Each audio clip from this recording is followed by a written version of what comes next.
L'homme aperçut un petit fil métallique sur l'épaule de l'agent qui s'apprêtait à l'arrêter. Et avec cela seul, il a aidé l'agent à résoudre une affaire internationale d'une valeur de plusieurs milliards de dollars. You know what this is? No idea. It's a security fiber for the new Canadian $100 bill. Le nom de l'homme était Neil. Il était à l'origine un criminel condamné à 4 ans de prison. Mais juste 3 mois avant la fin de sa peine, il décida soudainement de s'évader. Il s'est rasé la barbe qu'il portait depuis des années, s'est peigné les cheveux avec de l'eau de toilette et a sorti l'uniforme de police qu'il avait caché dans le réservoir. Il changea son apparence et sortit des toilettes, marchant fièrement devant les gardiens sans être remarqué. Ses compagnons de cellule étaient envieux. Il a réussi à voler la carte d'accès en frôlant les gardiens de la prison. Puis il passa la carte et ouvrit la porte, à un pas de la liberté.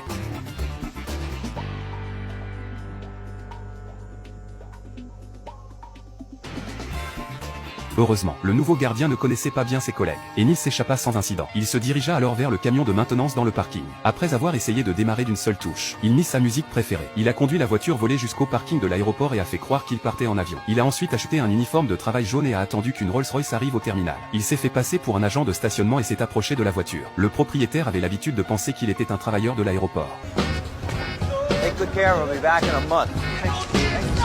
Non seulement Neil reçut un pourboire de $100, mais il réussit aussi à voler une voiture de luxe.